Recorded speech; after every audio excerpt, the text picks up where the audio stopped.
Cool. We happy? I am. Okay, I'm also happy. All right, let's go. Hello everyone. Welcome to Two Pearls in a Pod.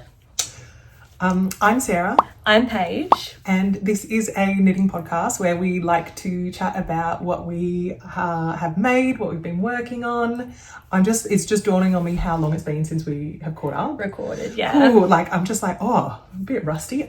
We've done like a good thing, I think, in that we've made a running sheet for the first time ever. Yes. And this attempt to be a bit more organised. I was thinking, I don't know if they'll ever notice, but we'll definitely at least notice when editing. So that'll be nice. That's the dream. Where should we start? We are on the lands of the Wurundjeri people of the Kulin Nation. We are incredibly grateful to be here. It's, beautiful as always as in always. Melbourne. It's a little bit chilly today, but we've got the heater blaring. So I'm just aware that I reckon after we talk about our what I'm wearing situation, I might end up shedding this jumper. Sure. But yeah, it's a beautiful day, and we've got a lot to talk about. Sorry, go. I was gonna say, we've got this is why we did a running sheet, because there's quite a bit to cover. We've got heaps to cover. First of all, we should say that thank you for everyone who commented on our last video. We've got lots to talk about with respect to that at the end of the video as well, including announcing our giveaway winner. So definitely stick around to hear that.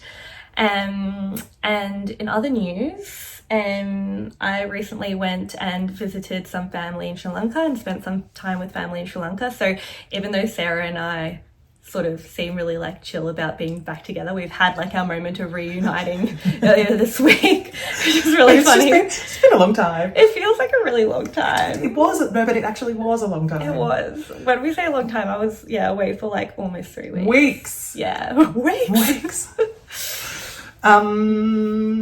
But yeah, it's good to be back. It's good to be so glad to be back together. Yeah, feels right. Something we didn't include on the running sheet. What? Is our mug. Oh my gosh. Where's your mug? Yeah. Oh, I've already finished my tea, so this is classic Paige and Sarah. I know, Paige will let you haven't even started. It's gonna be stone cold, woman. My lovely dad, the number one ticket holder of this podcast, now our number one fan, has at the start of the year, it was for Christmas last year, he tried to emulate the text, and he made it on a t-shirt, and then to celebrate 10,000 subscribers, he got us a present, and he got it printed on a mug, which was just incredibly sweet of him. It's the cutest thing. You can just imagine him, he's completely tried to fraudulently copy Sarah's handwriting in the most endearing way. In the sweetest way possible. So thank you so much for the mugs. I love it. Thanks, Dad. we're so official now. Yeah. They're little fancy Real mugs. legit. Thank you so much. But this was a present from my dad for 10,000 subscribers. We have a present for you guys, which we'll announce at the end. Let's do... What are we wearing? What are you wearing? Do you want to go first? All right. I am wearing my...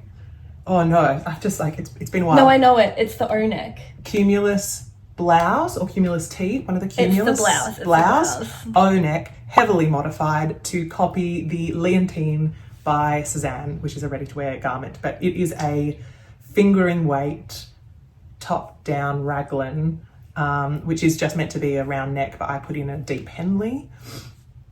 And this I made using Knitting for Olive cotton merino.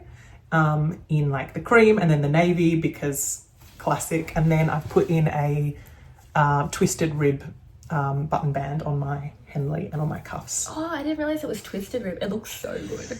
It took 10 million years. But it looks so good. It was so worth it. As soon as I was trying to hold in my excitement as you walked. This is a funny thing. If only people could record what happened at the door, But I try to hold in my excitement. It's so nice. It's it's the temperature regulation. I just feel so comfortable in this. It's kind of warm today. It's not super cold. It's not super it's just, I'm just feeling really comfy, and I just anticipate that the next few months, I think this will get a lot of wear, because the material of one strand of cotton merino is just the most, it just feels really comfortable. Do you say Knitting for Olive cotton merino? Yeah, is that what I said before? I can't remember if you even mentioned it, but regardless, anyway, it's the Knitting for Olive cotton merino, a single strand on 3mm needles. It took a long time, but it is worth it because it feels really nice, and I'm just I'm just really comfortable temperature-wise at the moment. I'm just, so you were saying like, oh, I'm going to have to take mine off. And I just thought, you're like, I'm perfect. I'm feeling fantastic. So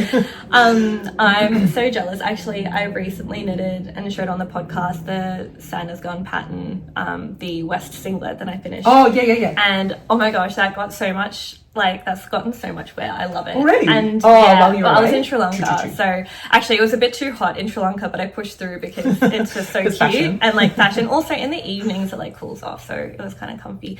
But it's really like inspired my like summer knit. I never was really into knitting with summer yarns, and like seeing you wear this and like my recent excitement with a couple of summer knits that I'll talk to you guys about, and also with the West singlet, makes me want to. That's why I asked the yarn, because I might pick up some cotton merino and like pick up another. Not that I need to pick up more yarn and I need more whips, but I think I'm in my summer fix right now.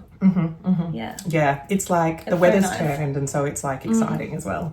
Exactly, it's turned, but it's like you still feel ahead of season because it's not like fully summer yet. No, not at all. What are you wearing?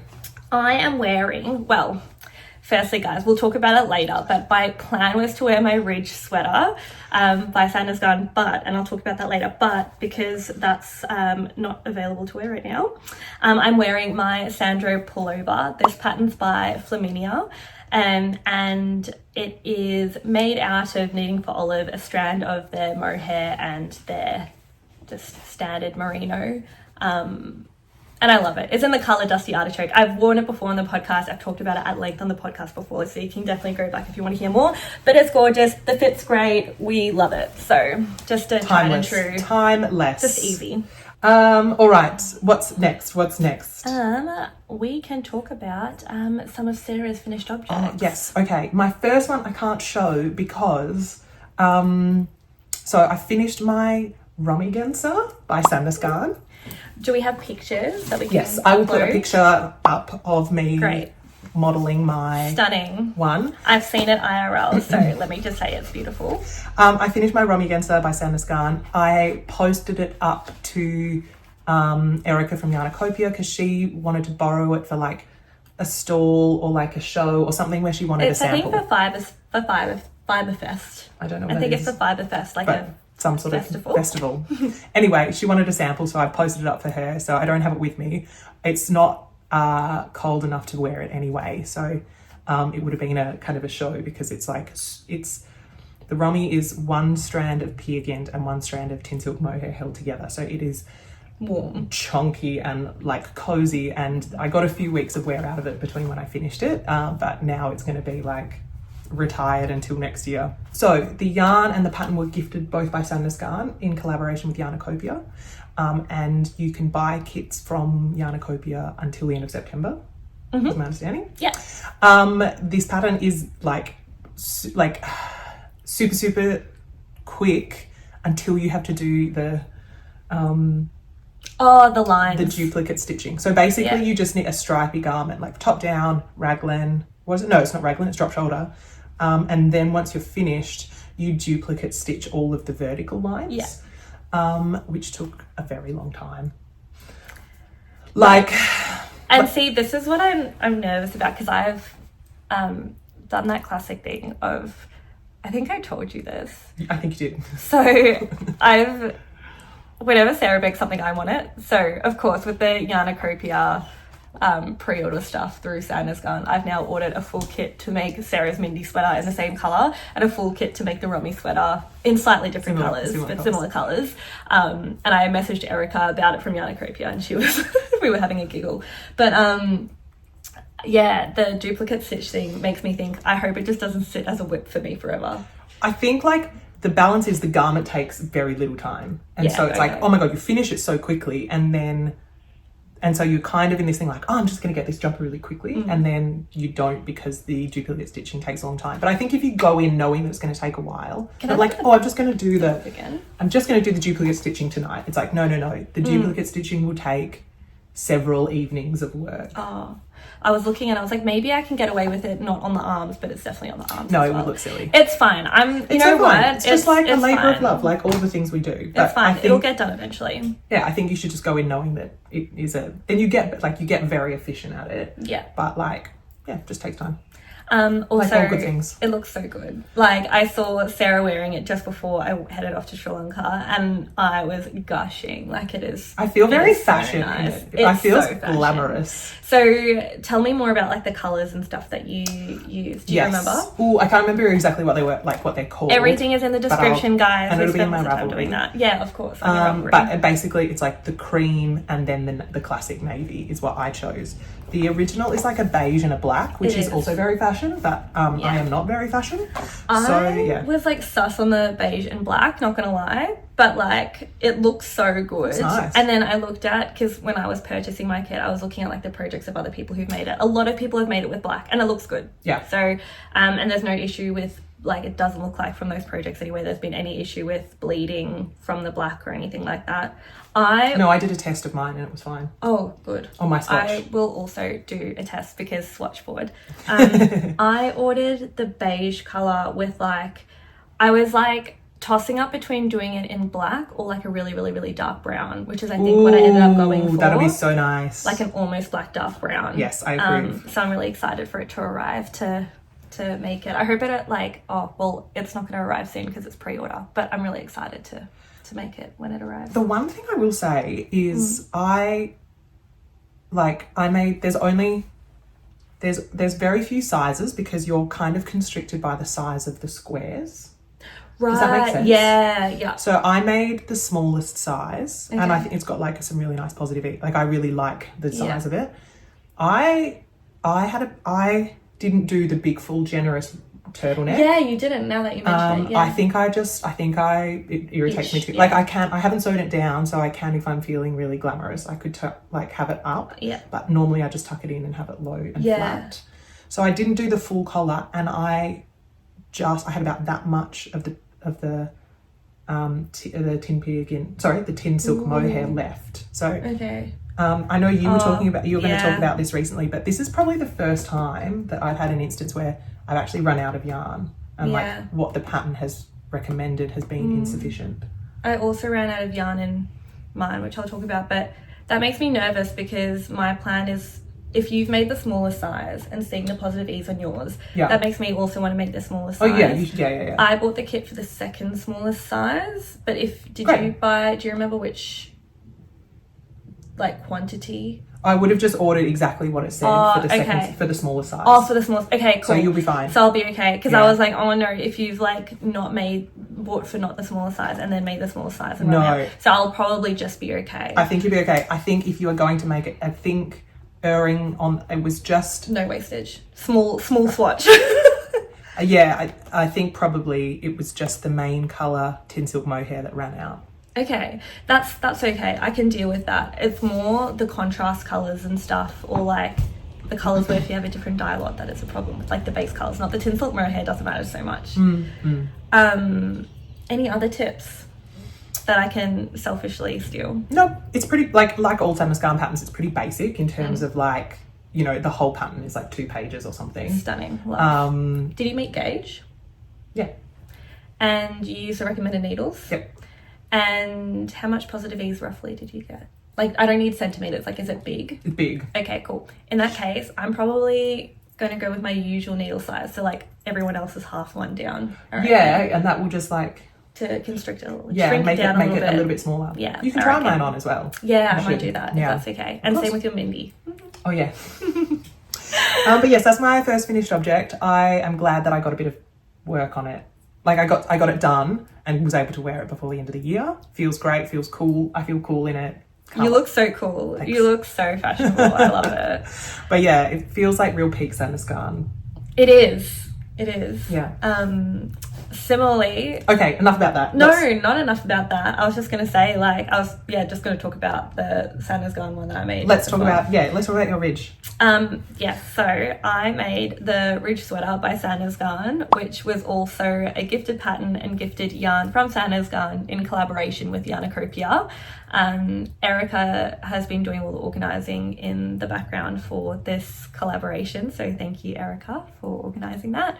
And I finished it and it looks beautiful, and I will include some footage on the screen of me wearing it before it's blocked, because it is currently still blocking downstairs, and I have a lot to talk about in terms of like the pattern, the blocking process, all those sorts of things. And poor Sarah has been living the play-by-play with me. Oh my God, the first message you sent me was I'm like still so like much drama. Stressed about it. Okay, so firstly, let's talk about all the happy things that went. So I was quite surprised that I finished this so quickly. And firstly, it's a really, really satisfying Moorish knit. Yeah, it's raglan construction. It's got double knit trims. It's not high necked, but it's like a folded rib hem, like this one, but in 2x2 rib, not double knit. Yeah, 2x2 rib. And then it's got this really awesome like colorwork feature. Love it. Yeah. And I'll have pictures on the screen so you can see. Gynt. Yeah, so the main body, the main colour is pure Gynt, just the normal 8-ply one held single. And then the contrast colour is Ballerina Chunky Mohair, and that's held double, which is interesting. Oh, I didn't realise that. Yeah, so that's held double. And I didn't realise that initially either until I like read the pattern more closely. And so when I did my swatch, I held it single. And it was like nice. It was a little bit transparent, but it was like not that like I don't think it would have made a difference, to be honest, if I had held it single. But it was nice. But then when I made the actual garment, I held it double. In hindsight, I wonder, if I was making it again, I probably would have held it single. Interesting. Because it's really, really, really fluffy. And that's definitely like the contrast that they want. But because it's so fluffy, I feel like the fluff sometimes, because I used a dark colour for the background colour, the fluff kind of goes on top of that colour a bit and diffuses the edges more. And also it doesn't look super linty, but that bothers me a little bit. Yeah. Also, I ran out of the light blue yarn for the contrast bits. Just like I needed maybe like half a ball more of it. And I held double for the whole garment for that. My swatch was like just one thing of the pattern swatch and held single, so I wasn't going to undo my swatch. Like if you hadn't swatched it, I still would have run out. Like my swatch was only 10 centimeters across, and it was held single for one of the pattern repeat things. So not one of the pattern repeat, but like one. Like I didn't do multiple stripes, I just did one stripe. It wouldn't have been enough. I ran out for like I did the body fully first, which I'm really glad I did. And then it was on the second sleeve, the last stripe is where I ran out. So I knit this while I was in Sri Lanka. So on the plane while traveling and everything, which is, I think, because I was like pretty much monogamously knitting. Yeah. It's like why I flew through it as well, because I was forced to only work on one whip. But because I really just wanted to finish it, like I wanted to leave Sri Lanka with it pretty much done. Yeah. I decided that I was just going to omit the last stripe on that one sleeve. I was like, it's not super noticeable, but also I had the intention of going back, frogging it, and then using that yarn when I got back to Australia to do the final stripe. Anyway, basically caught up with Sarah. I shouldn't laugh, sorry. Sarah had the yarn. I didn't take it back from her place. I got home. I wanted to wear it and have it blocked ready for this video. Took some footage of me wearing it before blocking because I wanted to see like the transition. Comparison. Yeah. And in the blocking process, I've accidentally kind of felted the jumper, which is actually devastating. I've never felted a jumper in blocking or like destroyed a jumper with washing before, and it's not destroyed, but I am like so sad. Basically, oh my god, what I did was it was like, I don't know, was it my fault? Yes, it's my fault. I felted it. But basically normally when I block my garments, I put them in a big bucket in cold water, let it soak, squish out all the water, and then lay it out, which is like, you know, what you're meant to do. Yeah. Yeah. And I didn't have, in my current place, I didn't have a bucket big enough to hold the full jumper, and our sink, the plug doesn't really work. So I was like, oh, I'll just do what Sarah does and I'll put it in the washing machine. What? I don't do that.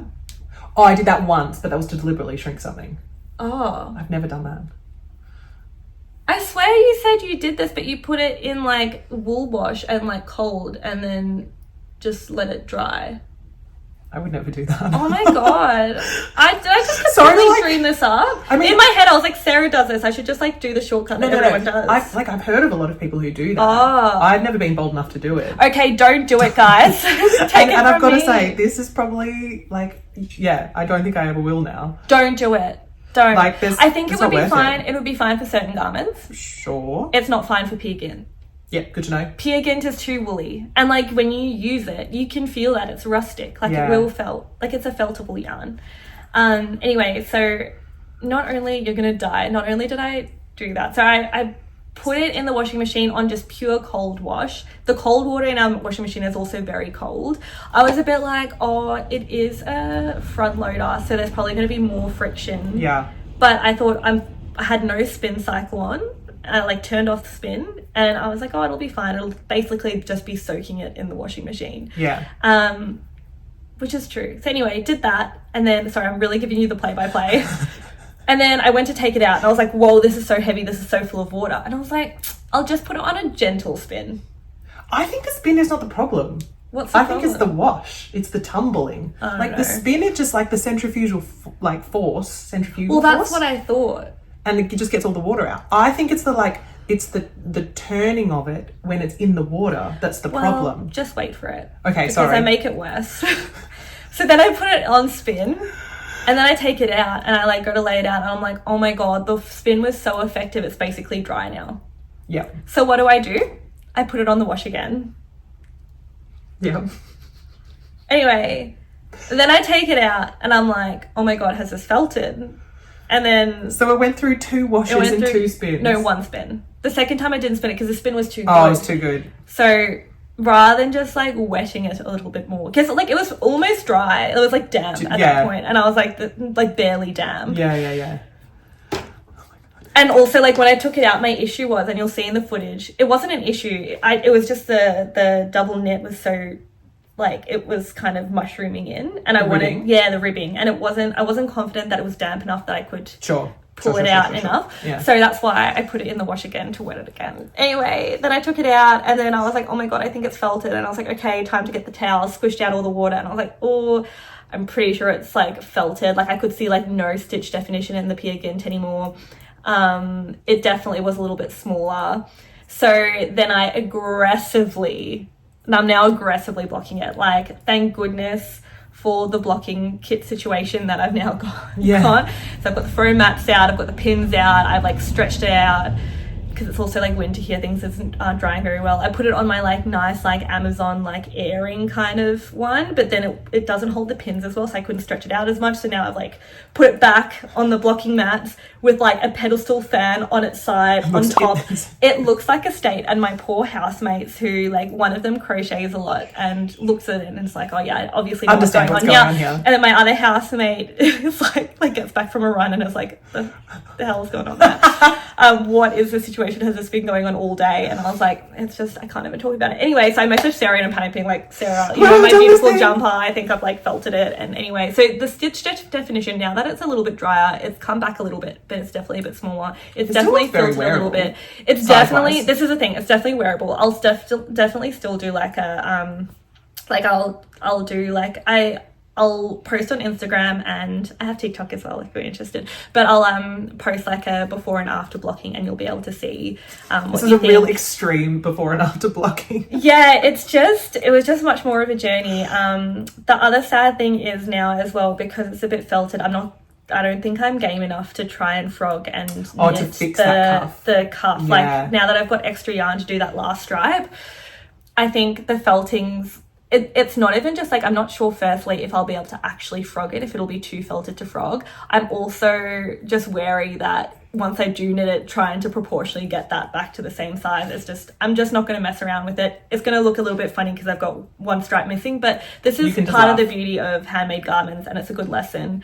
Also, I don't know why, but like I actually kind of find a little bit of asymmetry or a little mistake that like often only I know about. I find deeply pleasing. Like it's like I have a little secret that no one else knows. I really like it. I like it too. I think I'm just going to embrace the the lost stripe. Yeah. Also, I will say, in terms of the number of stripes, I copied the number of stripes for the lengths for the Great. pattern. Because I really liked the amount of oversizedness in this and the length. So I copied like roughly what that looks like on here. Yeah. So shame. So I think I do anticipate it's going to be a little bit shorter than I wanted. It won't be like heinously cropped because I actually made an effort to not make this one too cropped, but now it is going to be slightly cropped. Look at you trying to branch out. I'm trying to be less of a little knitting sloot. Sorry, I should probably like not include that, but anyway. This is the universe telling you to carry on with what you're doing, I think.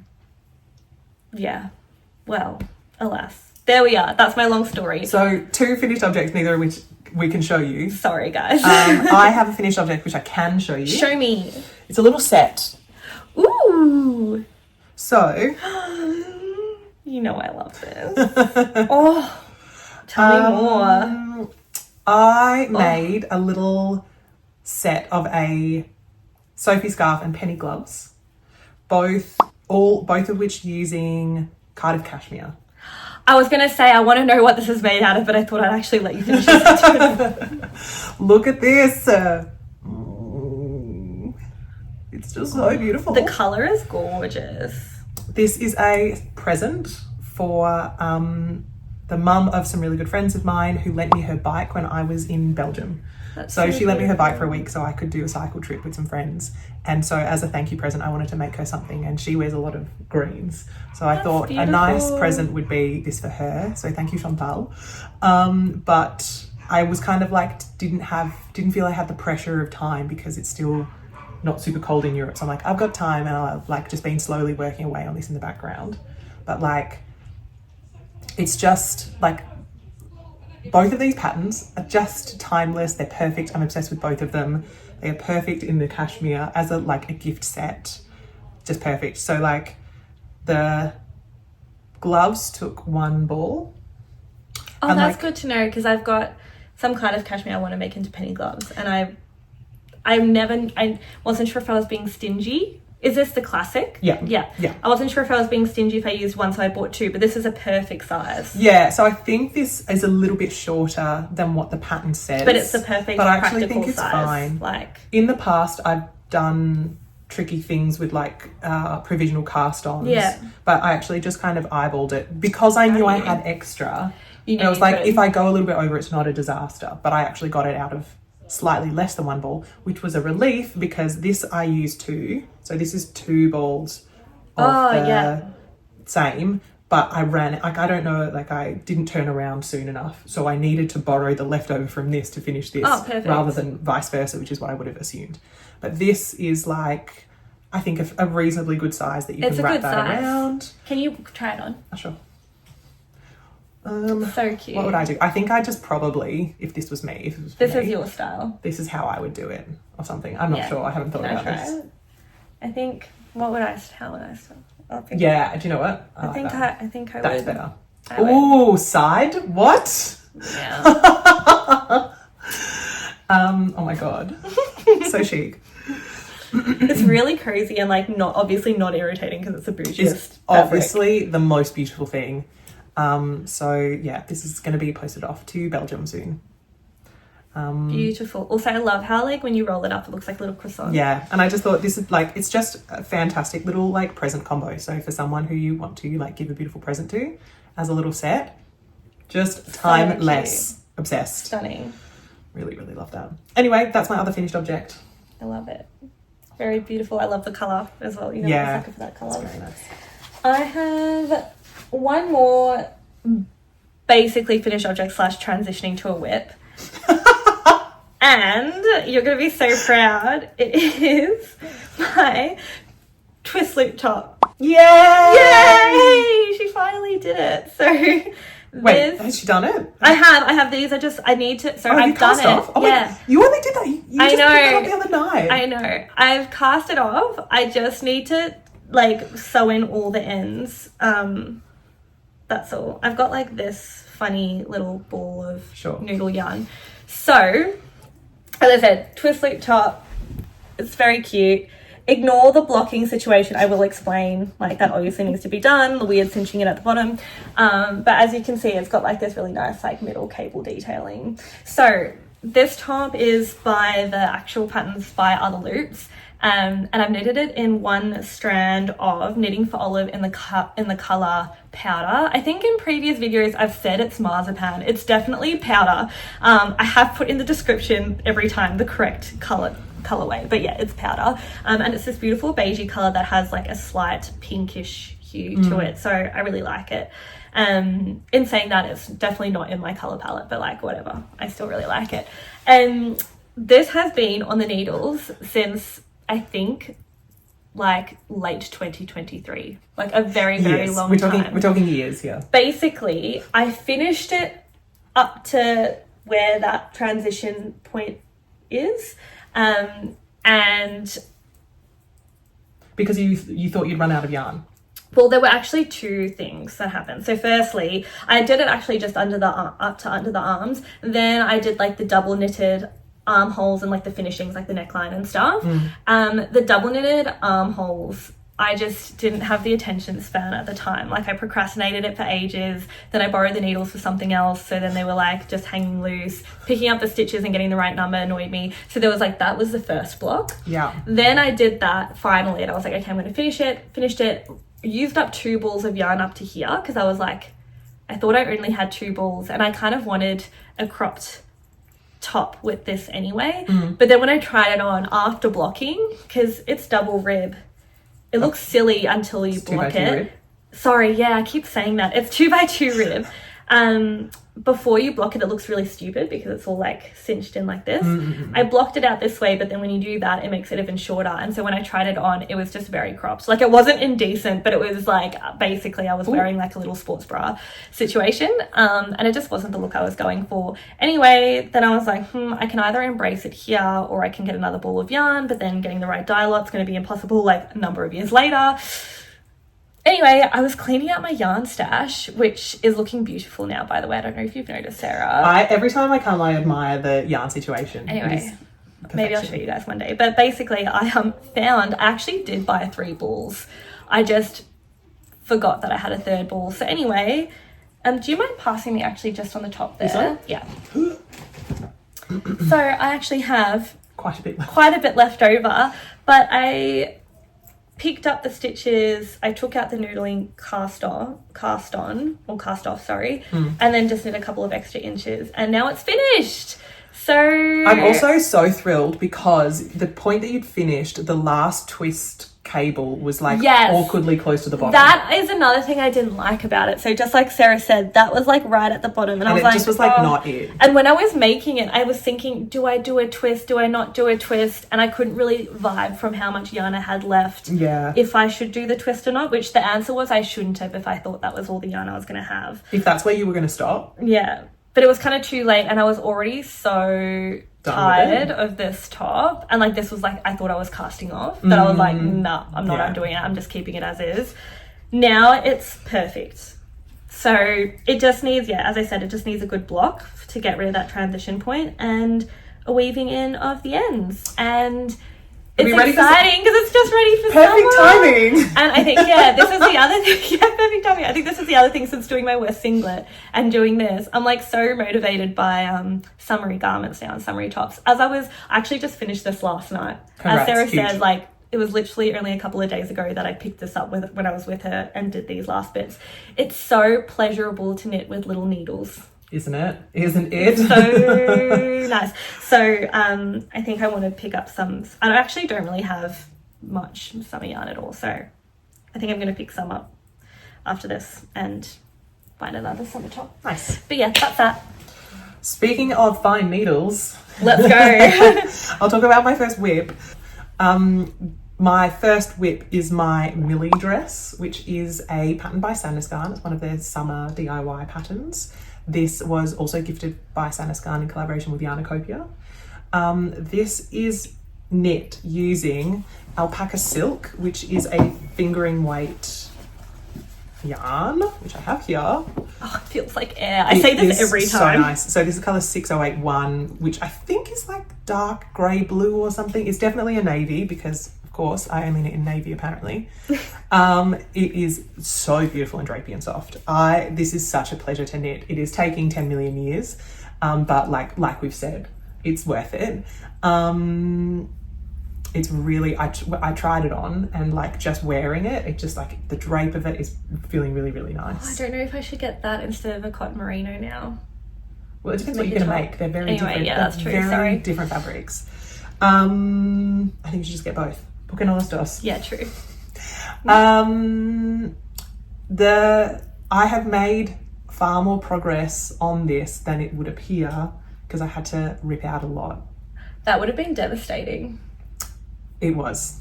It was, but also like I'm kind of in this weird mentality with this project that I accept it's going to take me forever. It's going to take me 4 months at least. I'm probably not going to be wearing it till March next year anyway.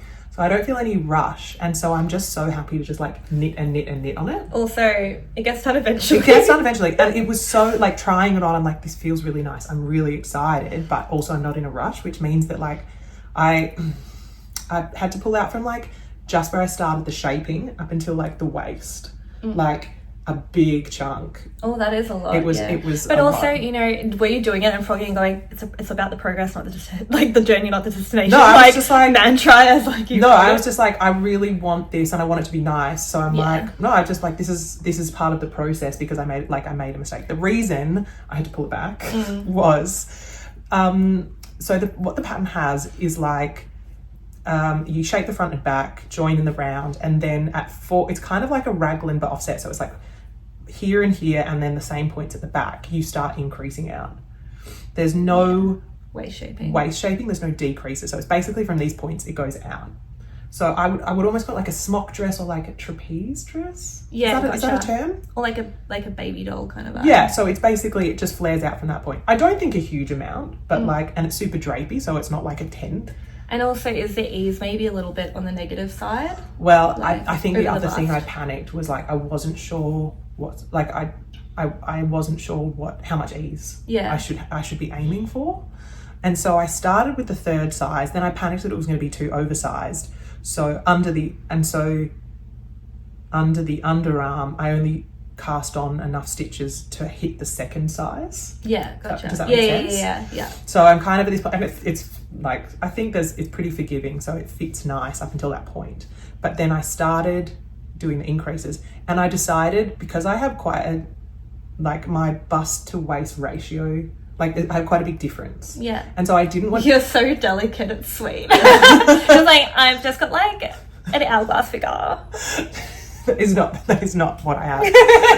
But like, I just was like, I didn't want too much material here. I get it. You know what I mean? I know, yeah. And so I thought what I'd do is I'd put some bust starts or like some waist decreases in before increasing out again for my hips. What it didn't occur to me is I probably don't need to do like bust shaping at the back. Because like I tried it on at the front, I was like, yeah, this is sitting really, really nice. And then I turned around and I had these like sort of boob outlines. Why do I have back boobs? And I was like, oh, that doesn't really work, does it? I haven't really thought about these increases if I am accommodating for like my body. So you did it at like 4 places instead of... I did it at 4 instead of 2. So I basically had to, and it looked silly. And like maybe it could have blocked out. And I was like, I'm not in a rush. I'm going to do it properly. Yeah. So I just ripped back. Well, so you'll be like so happy knowing that it's like fits perfectly. Nice. Yeah. So my plan is I'm just going to increase on the front and then do a few decreases. And I'll probably actually do decreases, like a few decreases at the back, not as many as the front, and then at all 4 points increase back out. That's the plan. So I've got like color coded stitch markers, so the front ones are different to the back, so I don't forget. That's such a pretty stitch Oh my marker. gosh, I need to show my stitch marker. This is from, I don't know if it's going to show. Yeah, you can see it. This is my stitch marker from Bubbles and Berries. It's a set of 3 that I got, and they're so beautiful. I had to rip it out again. So the other night I'd restarted. I was realizing that the frogged yarn was too noodly and it was really affecting the tension. I was like, I gave it a steam block just to see how it looked, and I was like, no, you can clearly see where it does make a really big difference. Like I mean that's why I have like that random noodly bit on here. Like I refuse to use noodly yarn now. Yeah. So like, I mean, actually I brought it. As in like I would just block, like it's not you can't use it, you just need to No, it just needs, I just started being like, oh, it'll be fine, but like it was No, not no. fine. Like it's just, and there's no forgiveness with this. Yeah, especially because it's a plain fabric. I mean, you've got the colour on your Yeah. side, but because it's a plain stockinette fabric, There's you want it nowhere to to be hide. nice. Yeah. So I'd made a little bit more progress and then I had to start back again. But at this point, I'm like, it's not even bothering me. I'm like, this is just part of the process Yeah. of knitting with this. It's going to take forever, but it's all stockinette.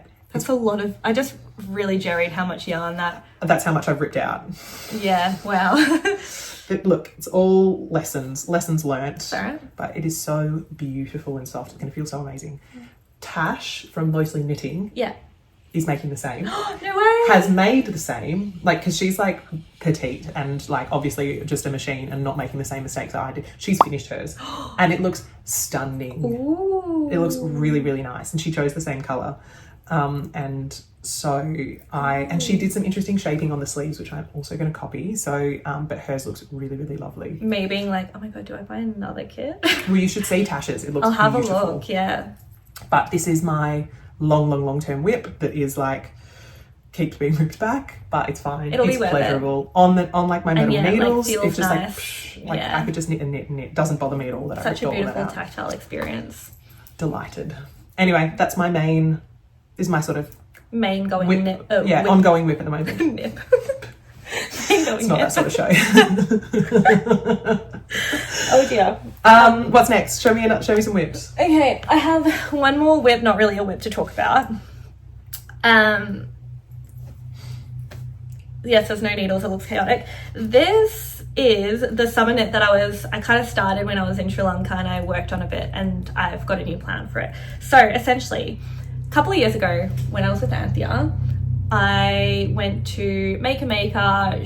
I'm just very impressionable when people are making purchases. She was buying some silk yarn and I was like, oh, that looks really nice. I want to buy some silk yarn. So we both thought we are going to make some summer tops out of this silk yarn. It was early in my knitting days. I actually don't find this very nice to knit with because the silk plant fiber it's not the pleasurable knitting experience in terms of like the tactile feel for me anyway. There's nothing wrong with the yarn, it's just that experience is just like it's just not as satisfying.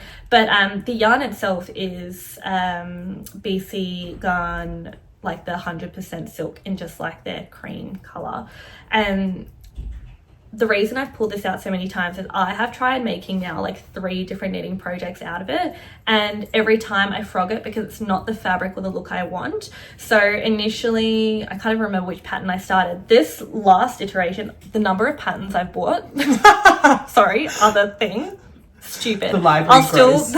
I'll still end up using them, I'm sure, just with different yarn, just not this yarn. So this was the Sabai top initially. Oh, beautiful. Yeah, like the top bit. Yeah. I knitted a gauge swatch and then frogged it. I was in Sri Lanka. I just wanted to know like what the fabric was going to look like. And essentially the way that this yarn looks is because it's not a uniform texture the whole way along. It's like a little bit more organic, with little, what's the word? Flubs? Slubby? I would say slubby. Little slubs along it. It's like a beautiful like organic texture, but I figured, you actually want like quite a plain, I think initially I had like a texture, and then I was like, no, you want a plain stockinette kind of summer top. So I went with the Sabai, but it still just doesn't look the way that I want it to look. I was gonna say, I think this yarn, because it is a bit slubby, I think the way that I would kind of expect it would be best used is in something like a bit more open, like a really loose open gauge. Yes, which, plot twist, I have decided that I'm going to crochet with it. I know. Who are we? We're 2 pearls in a pod. No crocheting occurring here, that's for sure. I'm not a crochet girl. I used to crochet when I was like little. I feel like it's quite big in Sri Lanka actually, and so really? It was something. Yeah, like they do a lot of like crochet lace, particularly in like Gaul and stuff where there's a lot of European colonization. But I'm not a crochet girl. It's just not as. I feel like it caused a lot more hand strain, but I think, I'm grown up now. I'm going to give it another shot. And there are a few really nice crochet patterns that I've been looking at on Instagram and Ravelry. And I actually think this yarn would be perfect for crochet. So I'm literally going to crochet for the purpose of getting this yarn used. I've got 2 balls of it, or one's a skein still, this is a ball, and that's going to be my plan. And this is going to be the next thing I cast on after I weave in those ends, because I just want to get like a summer top out of this. I think it'll be so nice, and it's just such a waste. If it looks bad, this is my last try before I'm de-stashing it. This is like my last chance. Yeah. Okay. Prove yourself. Anyway, so that's the plan. There are a few different patterns that I'm thinking about, but I'm not going to commit and tell you which one exactly I'm going to go with, because I'll probably change my mind another 3 times. But hopefully in the next episode, you'll get to see some progress. Exciting. I have a new whip.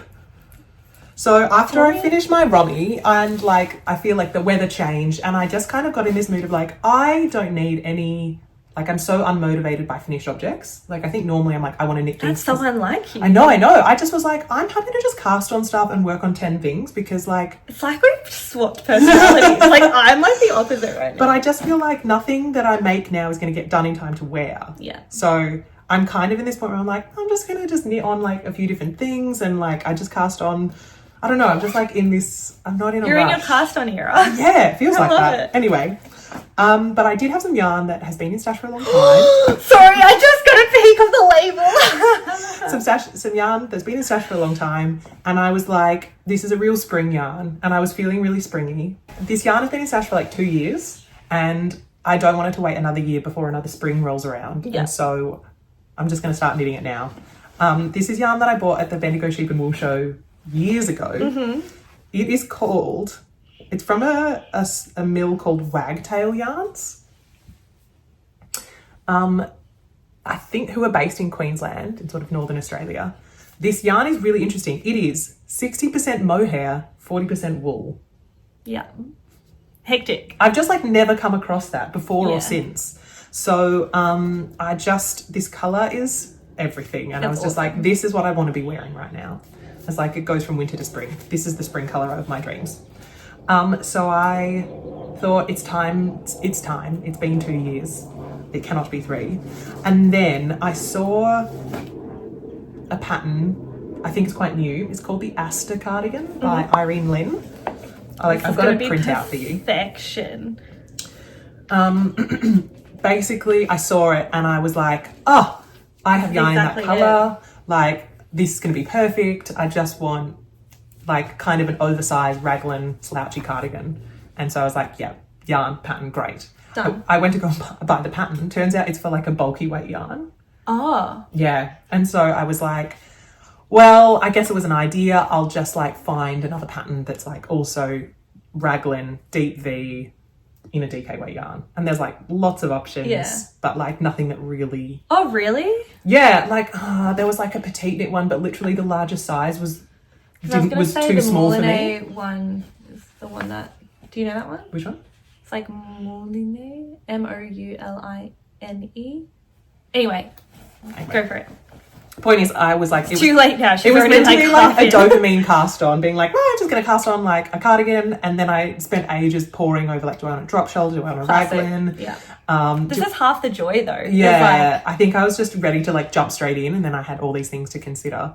Like I wanted an integrated button band, and anyway, so I looked at heaps. And then ultimately I was like, you know what? The one that I like most is the Asta, which is like the inspo. And so I was just, what I've decided to do is just go really off gauge and knit.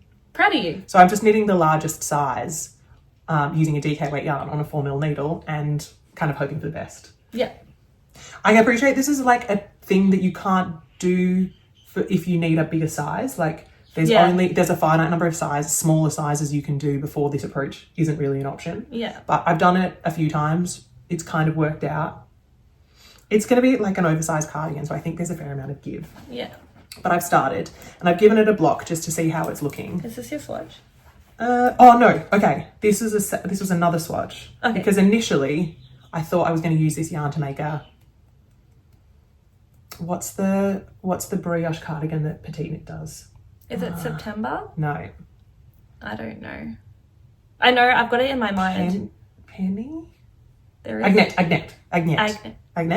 Yeah, oh, that one. Sorry, that's our like revolting Australian accent. I initially swatched for the Agnet cardigan, But I just thought it like didn't have quite enough halo, which is crazy because it's got like so much mohair, but I feel like that cardigan looks really good because of the mohair and like the absurd halo That's of it. interesting because I feel like that does have good halo. But Yeah, I just like wasn't vibing it. no, that's fair. So that was its initial plan, was for it to be an net. I decided I'd rather just do a stockinette cardigan. Good on you. And so I've started, and The actually, colour's divine. look, I have made more progress than I realised because it's just gone That's really very quickly, impressive. because it's like really pleasurable to knit with.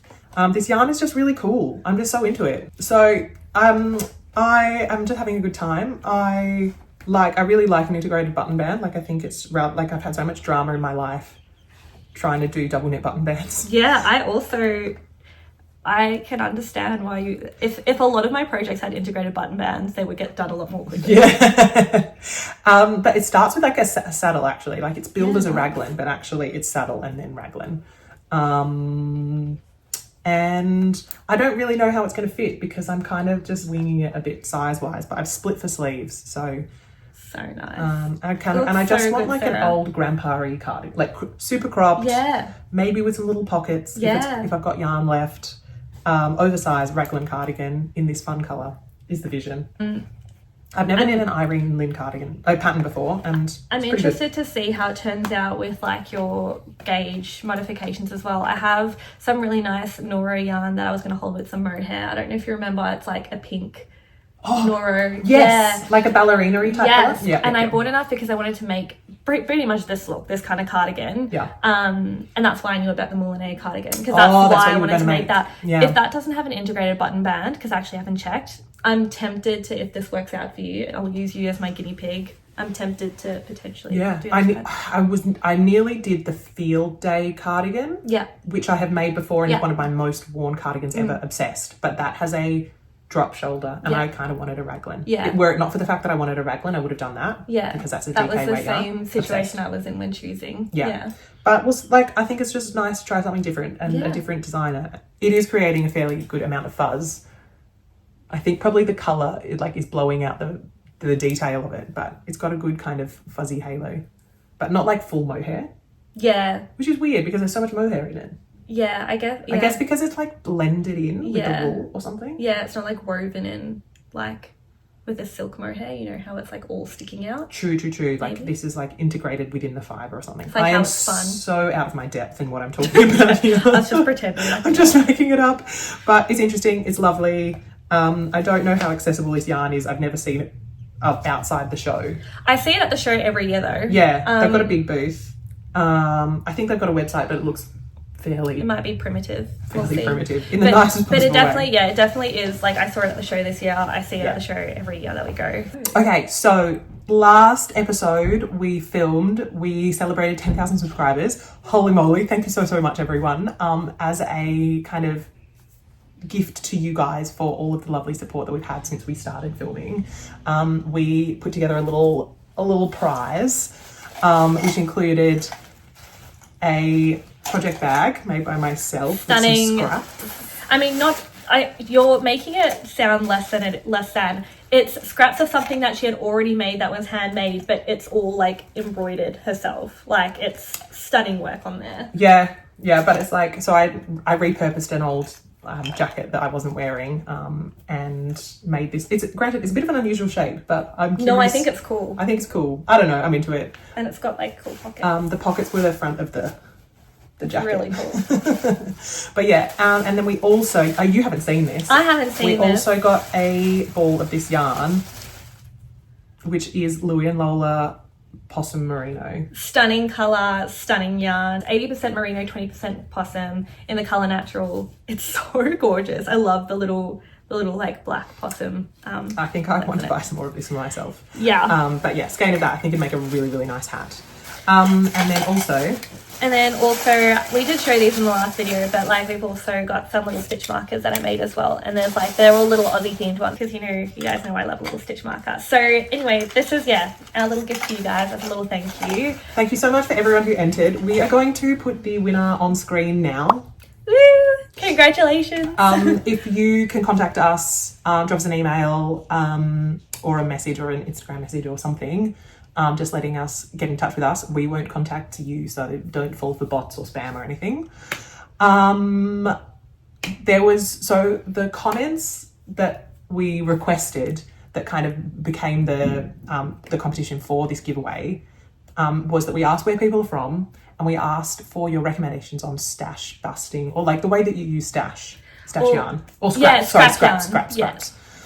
I just like, there was just so many people from so many places, which was so amazing. It's so sweet. And there was so nice. many good like comments and so many good ideas to use scraps. And so I was like, there is this treasure trove of information, and I don't want to let it go to waste. So I did two things. This is one of my favorite things about Sarah, is like how she collates information and makes it into useful things. So the first of which is I extracted out all of the places people are from, and I put them on a Google map.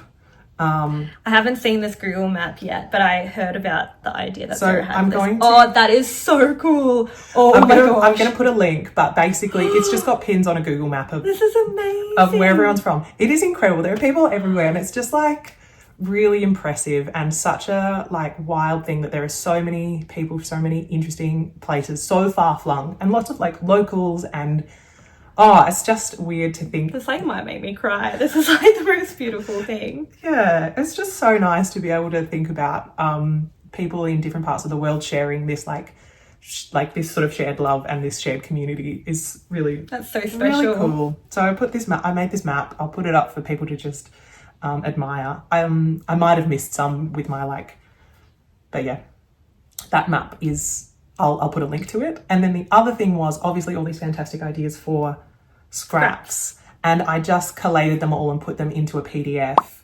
of like different types of projects, because there were so many good ones, like lots of stuffing, lots of blankets, lots of scrappy garments. There were so many cool things, and so I thought I would just kind of put it in a readable format. So that PDF is also, a link to that will be in the description below. But just as a testament to how good this community is, and how like the good ideas everyone has is like, it's so good. Yeah, no, it's really nice. It's really special. And thank you so much, Sarah, for all of that and all the hard work in that. And that's my the pleasure of being like a bit of a nerd who's just like but to pull data out like that. But it's also such a beautiful gift for all of us too. So thank you for that. It's pleasure. Really nice. I think that's everything. I think that is everything.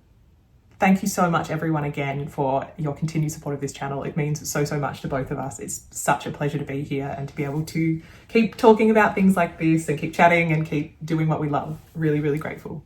Thank you so much, guys. And we'll see you in the next episode. See you soon. Bye. Bye.